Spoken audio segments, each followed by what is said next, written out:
Hello, नमस्कार, जय हिंद। आप सभी का बहुत-बहुत स्वागत है एग्जाम टॉप के इस ऑफिशियल यूट्यूब चैनल पर। दोस्तों, आज है 26 अप्रैल और कल है संडे यानी 27 जुलाई। कल आप सभी का एसडब्ल्यूडी कोचिंग 2025 का एग्जाम है। इस एग्जाम से पहले आपको कुछ महत्वपूर्ण बातों को याद रखना होगा, क्योंकि मैं पिछले 5 वर्षों से इस एग्जाम को दे रहा हूँ और हर बार मेरा एग्जाम क्वालिफाई होता है, ये बहुत सारे साथियों को पता है। अब इसमें कौन-कौन सी बातें हैं जो आपको ध्यान में रखनी होती है, उन बातों पर बात करेंगे। क्योंकि बहुत सारे साथी एग्जाम अच्छा करके आते हैं, पेपर अच्छा देते हैं, बट छोटी सी गलती की वजह से उनका अंतिम जो सूची आती है या जो फाइल आती है रिजल्ट की, उसमें उनका नाम नहीं आता। तो वो ऐसी क्या गलती करते हैं जिस वजह से उनको ये कोचिंग प्रोवाइड नहीं हो पाती। तो इन्हीं सभी महत्वपूर्ण बिंदुओं पर आज की इस वीडियो में बात की जाएगी। जो भी साथी पहली बार चैनल पर जुड़े हैं वो चैनल को सब्सक्राइब कर लें। एसडब्ल्यूडी कोचिंग, जामिया या फिर अदर जो भी उत्तर प्रदेश में या भारत में जो भी निःशुल्क कोचिंग होती है, उनसे संबंधित हम वीडियो बनाते रहते हैं। साथ ही साथ जितने भी एग्जाम यूपी पीएससी के होते हैं, यूपी ट्रिपल एससी के होते हैं, उनसे संबंधित भी पल पल की अपडेट आपको दी जाती रहती है। तो चलिए साथियों, आज के इस वीडियो में एक एक बिंदुओं पर बात करेंगे। सबसे पहले बात करेंगे एग्जाम सेंटर से पहले आप सभी को कौन कौन सी बातों का ध्यान रखना होगा। तो आइए एक एक करके उन सभी बातों पर गौर करते हैं। देखिए साथियों, सबसे पहले तो आपको ये देखना होगा कि आपका जो सेंटर है वो कहाँ पर है। तो उस सेंटर पर आपको अपने सेंटर के मेन गेट पर 30 मिनट पहले उपस्थित होना होगा। ठीक है, मिनिमम 30 मिनट पहले उपस्थित होगा, नहीं तो 30 मिनट के बाद गेट बंद कर दिया जाएगा और आपको एंट्री नहीं दी जाएगी। तो आप बहुत समय से इसका इंतजार कर रहे थे और आप परीक्षा से वंचित रह सकते हैं। टाइमिंग आपको पता होनी चाहिए कि आपका एग्जाम कितने घंटे का होगा। तो 10 बजे से लेकर 12 बजे तक एग्जाम होगा, यानी आपका जो एग्जाम होगा वो 2 घंटे का होगा। समय आपको याद रखना होगा। ठीक है, 2 चीज आपको ये याद रखनी है। तीसरा कि आप अपने प्रवेश पत्र पर यानी एडमिट कार्ड पर आप अपने सिग्नेचर करके अवश्य जाएं। ठीक है, एक तो ये बात आपको ध्यान रखनी है।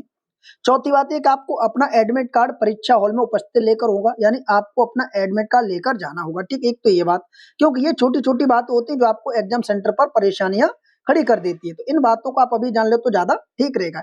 अब यहाँ पर देखिए आपको क्या क्या मैं शॉर्ट में समझा दूंगा, पूरा नहीं पढ़ना, शॉर्ट में समझा दूंगा। पहला तो ये कि आपको 30 मिनट पहले उपस्थित होना है अपने परीक्षा केंद्र पर। दूसरा, आपके अगर एडमिट कार्ड में फोटो नहीं है, क्योंकि बहुत सारे साथियों का एडमिट कार्ड में फोटो नहीं आता, तो उन लोगों को क्या करना है, उन लोगों को 2 फोटो लेकर जाने हैं। एक फोटो आपको अपने एडमिट कार्ड पर लगा के जाना है और दूसरा फोटो साथ लेके जाना है, क्योंकि जब आप परीक्षा देने जाएंगे तो परीक्षा से पहले जब आप एंट्री करेंगे तो आपको वहां पर जो एक अधिकारी होंगे वो आपको उन जो डॉक्यूमेंट्स है, आपका जो एडमिट कार्ड है, उसको आप वो एक तरीके से वेरीफाई करेंगे, जिससे आप परीक्षा हॉल में जा सकते हैं। ठीक है, नहीं तो आपको परीक्षा से वंचित कर दिया जाएगा।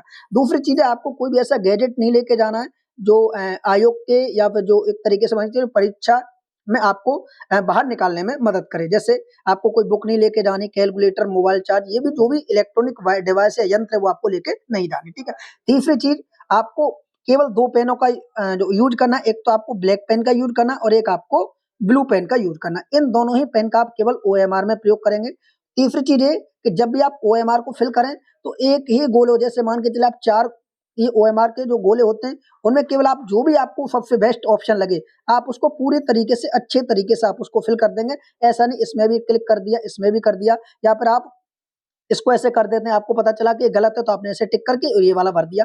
तो आपको ओएमआर अच्छे से भरनी है। ठीक, क्योंकि बेसिक चीज है और यहाँ से गलतियां होने पर आपकी ओएमआर कॉपी चेक नहीं की जाती। ठीक, तो ये आपको याद रखना है। सबसे बड़ी जो समस्या है वो अक्सर होती है, जैसे आप ऐसे ध्यान रखें, जैसे ही आपको प्रवेश पत्र के माध्यम से रूम में एंट्री मिले, आपके पास सबसे पहले आएगी ओएमआर सीट। याद रखिए, यहाँ से वेरी इंपॉर्टेंट बात है ये, सबसे पहले आपके पास आएगी ओएमआर सीट। आप ओएमआर सीट को अच्छे से फिल कर लें, जहां पर जो भी चीजें मांगी जाती हैं आप उसको आराम से फिल कर दें।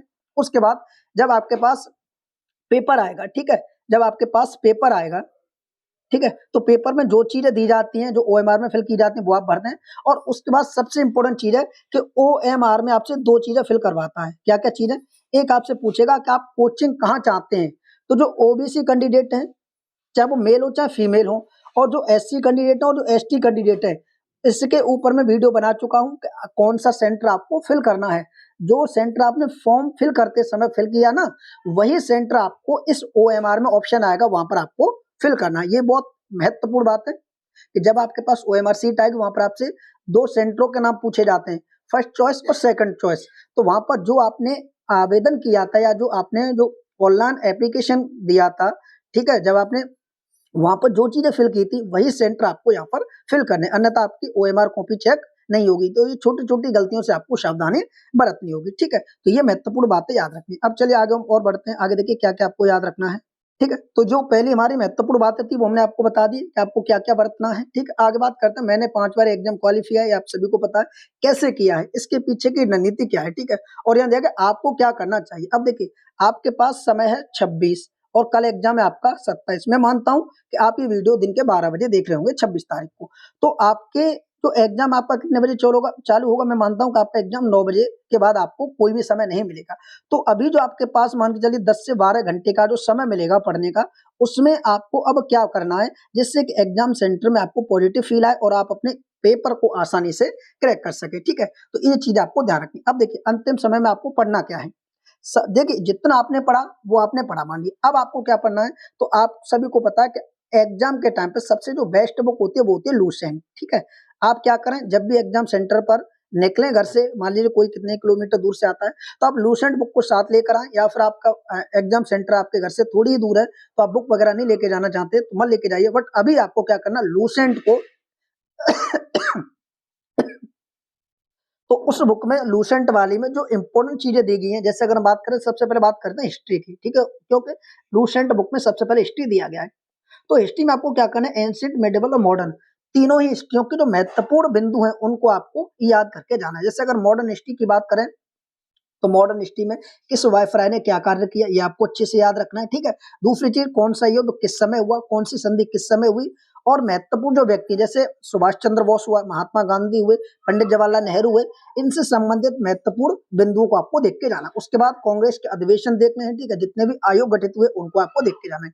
इसी प्रकार मेडिवल हिस्ट्री में भी आपको क्या करना है महत्वपूर्ण लड़ाइयाँ और किस मुगल सम्राट ने या दिल्ली सल्तनत के शासक ने क्या महत्वपूर्ण कार्य किए अपने समय में, वो चीज़ आपको देख के जानी होगी। एंशिएंट हिस्ट्री में आपको जैन धर्म, बौद्ध धर्म, ठीक है, सिंधु घाटी सभ्यता, गुप्त मौर्य काल, ये आपको अच्छे से पढ़ के जाना है, ठीक है। इसी प्रकार ज्योग्राफी में आपको क्या करना है, देखिए स्पीड से पढ़ना है क्योंकि रिवीजन का टाइम है। ज्योग्राफी 3-4 घंटे में आराम से हो जाएगा, हिस्ट्री भी 3-4 घंटे में आराम से हो जाएगा, ठीक है। तो आपको पूरे 12 घंटे के समय में इस लूसेंट की बुक को अच्छे से पढ़ना है, ठीक है।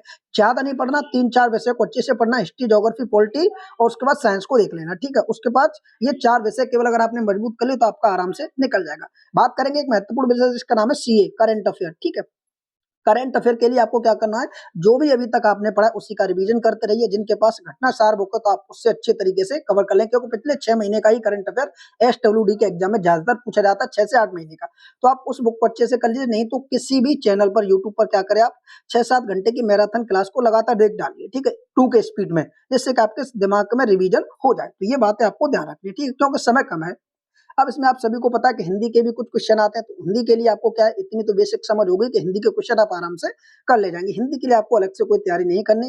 मैथ रीडिंग अगर आप इस एग्जाम की तैयारी कर रहे हैं, अगर आपने पहले कभी एसएससी की या पुलिस वगैरह की तैयारी की होगी तो आप आराम से इस एग्जाम को क्वालिफाई कर लेंगे। महत्वपूर्ण बात होती है जीएस और करंट अफेयर का, तो उसके लिए आपको केवल अभी जो समय बचा है उसमें 8 से 9 घंटे आप जीएस को दे दीजिए, 2-2.5 घंटे करंट अफेयर को दे दीजिए। ये बातें आपको करनी ही करनी पड़ेंगे। जिन साथियों का सेंटर कल आगरा बना हुआ है तो वो साथी कल आगरा अवश्य पेपर देने हैं, ठीक है।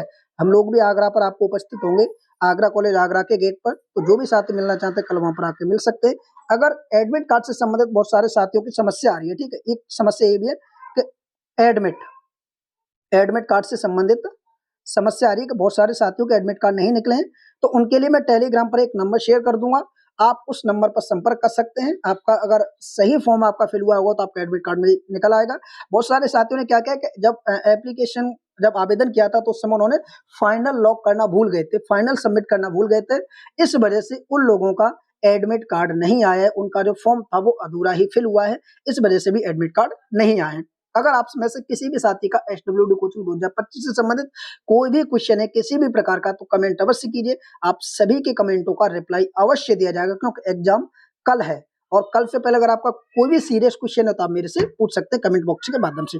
कल आपको शाम को इस पेपर का एनालिसिस किया जाएगा बहुत अच्छी तरीके से, कट ऑफ वगैरह पर भी निर्णय लिया जाएगा कि कितना कट ऑफ जा सकता है। क्योंकि देखिए कट ऑफ कैसे डिसाइड किया जाता है, एग्जाम पेपर देखने के बाद। एग्जाम पेपर से पहले कोई भी कट ऑफ का सटीक निर्णय नहीं ले सकता कि कितना जाएगा, क्योंकि पेपर का लेवल देखा जाएगा, उसी के माध्यम से कट ऑफ निकाला जाएगा। और एक चीज बात बता दूं कि अगर आपके एग्जाम में 100 क्वेश्चन आ रहे हैं तो सभी साथी 100 में 100 क्वेश्चन अटेम्प्ट करें, क्योंकि निगेटिव मार्किंग इस एग्जाम में नहीं होती। ठीक है, ये बात इंपॉर्टेंट है कि नेगेटिव मार्किंग इस एग्जाम में नहीं होती। तो आप 100 में 100 करके आए। जिस भी साथी का, चाहे वो किसी भी कैटेगरी का हो, ओबीसी, एससी, एसटी, अगर 70 प्लस आता है तो वो श्योर हो जाएगा कि उसका भागीदारी भवन में सिलेक्शन हो जाएगा। ठीक है, 70 प्लस तो आराम से हो जाता है। ठीक है, तो चलिए आज की इस वीडियो को इतना ही रखते हैं, मिलते हैं इसी प्रकार की एक न्यू वीडियो के साथ। तब तक के लिए जय हिंद, जय भारत।